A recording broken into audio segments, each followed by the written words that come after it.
දෙයක් නේද? දැන් අපි මේ ඔය අම්මලා තාත්තලා ඉන්නව නේද? දරුවන්ට පුංචි කාලේම ඉඳන් දරුවන්ට මොකද්ද කරන්නේ? ඇයි ඉස්කෝලේ යවන්නේ? දැන් ෆෝන් එකනේ ආම්දුනේ දැන් දෙන්නේ. ඔව් උපාසකම්ම කියන ෆෝන් එකකට නේද? හරි. මම දන්න ප්‍රශ්න ගැටලු ගොඩක් තියෙනවා. ඇයි අපේ අම්මලා තාත්තලා දරුවන්ට උච්චර උගන්වන්නේ? හේතුව මොකද්ද?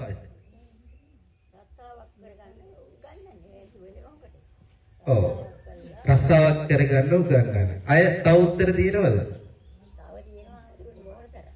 තව කියන්නේ උපාසකම්මල. දැන් අපේ හදවත දීලා තියෙන පිටරටට හොඳේ. අපේ හදවත තමයි බුදු වෙන්නේ හොඳේ. ඔව්. අපේ හදවත දියුණු කරුවාම තමයි බුදුහාමුදුරුවෝ බුදු බව ලබා ගත්තේ. අපේ ඇන්ට දැන් මොකක්ද ඕනමල් තියෙන්නේ? අපේ හදවත රටට විකුණලා දැන්.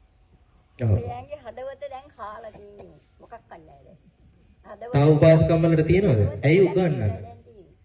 කල්පනා කරලා වැඩක් කරන්න සත්‍යයක් නැහැ අපේ එක්කෙකුට. යහමඟට ගන්න. හරි. අය උගන්වන්නේ උත්තර ඉස්කෝලේ වල උගන්වන්නේ ඇයි? දැන් අපේ අම්මලා තාත්තලා හැමෝම ඒකනේ කරන්නේ නේද?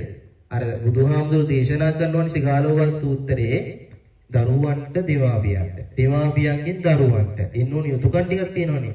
හරි. දෙමාපියන්ගෙන් වෙන්න ඕනේ යුතුයකම කියලා හිතන්නේ මොකද්ද දැන්? එකම යුතුයකම. පළවෙනියට ශිල්ප ශාස්ත්‍රය ගැන